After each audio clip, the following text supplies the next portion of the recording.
Hello, my name is Miki. Welcome to the Conflict Hotline. What you say next can change the world.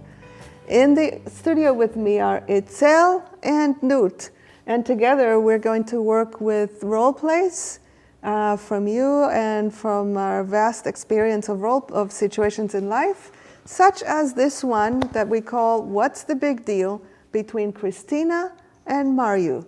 Mario, take it, Christina. So Mario, dinner is at 6:30 tonight. No, dinner's at 6, we agreed. Yeah, but I just talked to my mom and she and I discussed that 6:30 would just work out a little bit more easily, so it's at 6:30. Why do you and your mom just think that you can make all the decisions? But what's the big deal? Thank you. Has this ever happened to you, or something like this, where something seems so simple and like a no-brainer, right? What's the big deal? And to you, it's like they're making a choice without involving you, and you want to be part of what's happening. Something like this must have happened to you. The purpose of this program is to support you in working out these kinds of situations with more ease and grace and in a way that attends to everyone's needs. This program is an all-volunteer effort.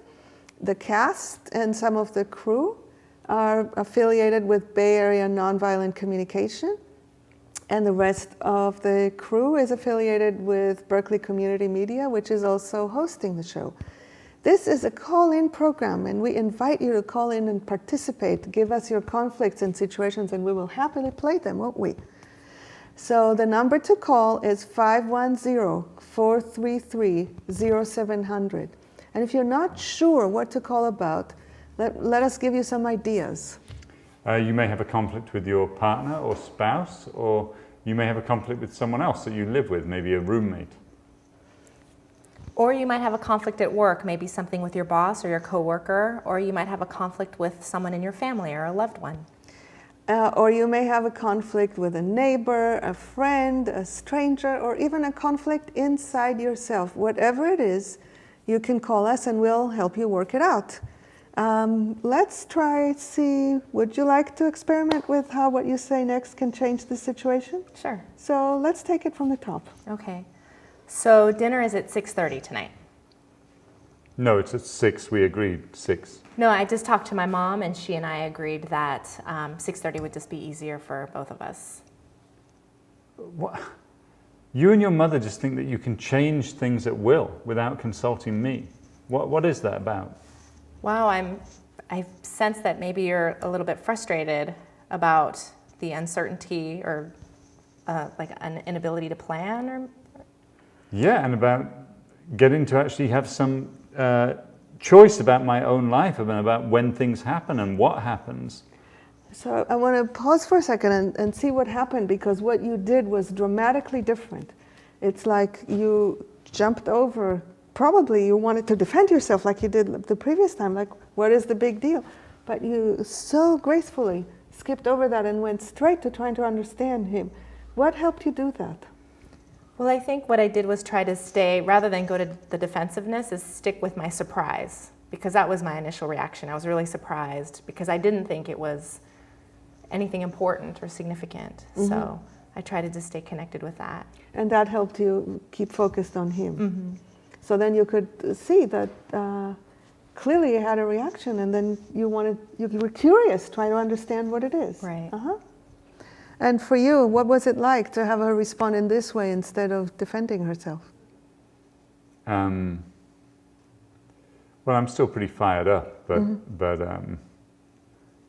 I think it works better that she's taking an interest in my point of view, yeah, rather than saying that it's no big deal. Yeah, let's see how long you can keep up the fire if she maintains focus on connecting with you. Okay, so it sounds like it's something about just wanting to be a part of the decision-making process. Right, exactly. Okay, and so you felt by making this decision with my mother, you felt like you were being excluded from that. Yeah, again, yeah. So if he says the word again, yeah, what that tells me is that this is not a singular event. If this was a singular event, he probably wouldn't have had such a strong reaction. So there is some deeper thing going on for him, right? Mm-hmm. Let's see if we can Did you catch that word again? Yes. That word, words like again, always, never, give us a clue that there is a deeper issue going on here. So let's see if you can try to connect with what that might be. Okay.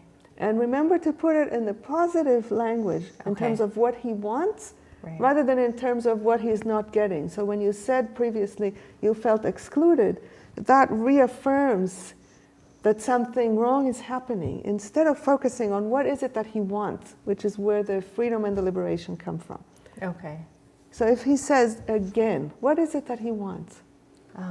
See if you can try to guess it and see if that resonates for him. Okay. So this feeling is something familiar. It's something you've felt before. And what is it that he wants? And you're really wanting to feel included. Yeah, I'm wanting to feel included, and I'm wanting to get a sense that that it's going to change, rather than we have this argument every week or more, and then it's just the same thing again and again. Okay. So see if you can, find a way to reflect back to him what you're getting from this, because this is so important to him. And because it's so important to him, it's important to the functioning of your connection. Because there's clearly something he's been trying to say for a while that for whatever reason, he doesn't have a sense, has registered with you. Okay.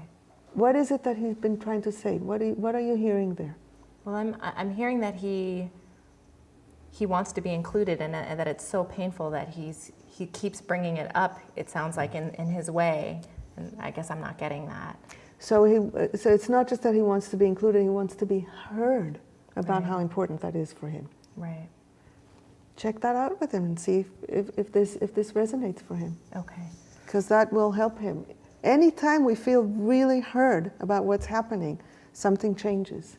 I mean, it's already starting to happen. The fire is decreasing, isn't it? Yeah. Okay.